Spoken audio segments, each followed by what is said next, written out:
Moi, je suis si vieille que j'ai connu tout. J'ai connu même l'appareil photographique à souffler avec le voile.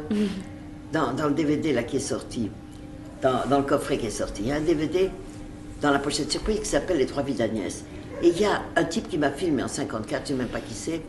Je faisais des photographies de Brassailles, le grand photographe Brassailles, dans la rue à côté de chez moi.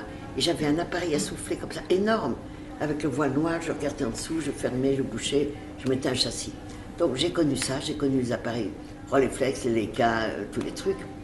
Et les caméras 35, 16, scope, pas scope, sont arrivées au tournant de siècle, les petites caméras, non seulement portatives, mais numériques. Évidemment, je me suis twistée dessus parce que ça peut être intéressant. Les plages d'Agnès, je les filmais avec une professionnelle qui s'appelle Hélène Louva, et une énorme caméra numérique, qui avait les avantages et les inconvénients, mais c'était du professionnel numérique.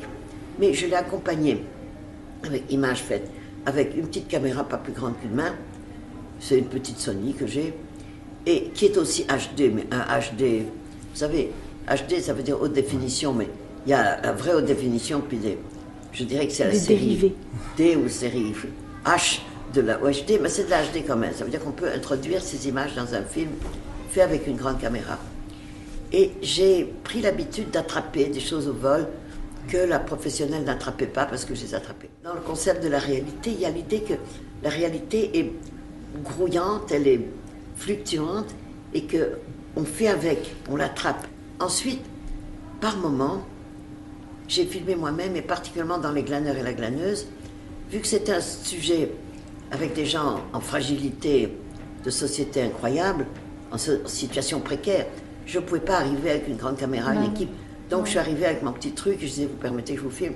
Ils avaient l'impression que c'était comme un appareil de photo, j'avais même pas de pied très souvent, donc ça faisait pas peur. Donc je me suis rendu compte que ces petites caméras avaient l'avantage de permettre certains tournages qu'on n'aurait pas pu faire vraiment avec une caméra 35, un type qui fait le point, quelqu'un qui fait le son, parce que ces personnes-là n'auraient même pas parlé. Elles auraient été en méfiance. Donc ça, on peut établir un truc de confiance.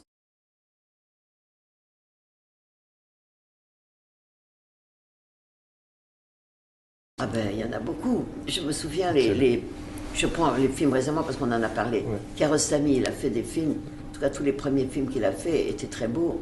Je ne sais pas si vous avez vu Le goût de la cerise ou La maison de mon ami. C'est un type qui s'approchait d'une espèce de vie formidable. Vous avez, je ne me trompe pas, Kiarostami, c'est l'Iranien. Oui. Et Kaurismäki, parce que Kaurismäki, il a fait un très beau film. Comment il s'appelle? Un homme simple, un homme...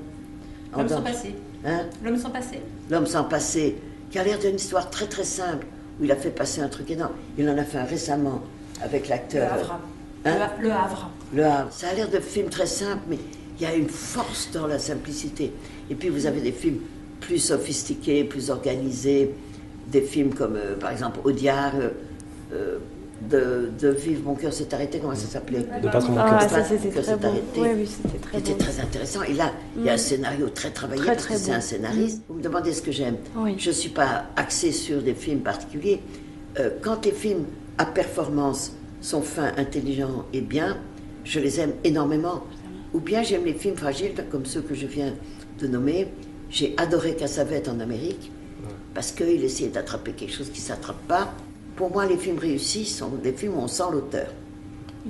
J'aime ce qu'on appelle le cinéma d'auteur. C'est-à-dire, je sens la personne, je ne la vois pas, c'est pas forcément qu'elle est dedans, mais je sens une personne qui a écrit ce film, ou qui l'a préparé, ou qui l'a tourné. Et même certains films où le scénariste n'est pas l'auteur de la réalisation, ils sont marqués par la façon dont ils ont été filmés. Donc, vous voyez, il y a toute forme de cinéma. Moi, j'aime les gens qui se disent, on va essayer de faire du cinéma. Et sans savoir exactement ce que c'est. Personne ne peut faire une définition. Vous allez dire, c'est de la lumière qui traverse des images. Voilà. Bon, alors ça fait du cinéma. Non, c'est plus compliqué que ça. C'est un langage où interviennent tous ces éléments dont on a parlé, l'image, le son, la lumière, le temps, la durée, et surtout le temps. Et surtout le temps, qui est le grand sujet du cinéma. Le temps du film, le temps du tournage et le temps qu'on raconte. Parce que vous tournez 6 mois et vous arrivez à faire un temps d'1h30. Alors vous avez le temps de la personne qui regarde le film, c'est 1h30. Le temps que vous avez pris, c'est 2 ans. le temps dont vous parlez se raconte à l'intérieur du film. Et Cléo, c'est un exemple typique. Le temps se resserre par moments parce qu'elle a peur, se détend quand elle est bien tout d'un coup, elle n'est pas bien. Et le temps, ça devient le sujet, la matière même du cinéma.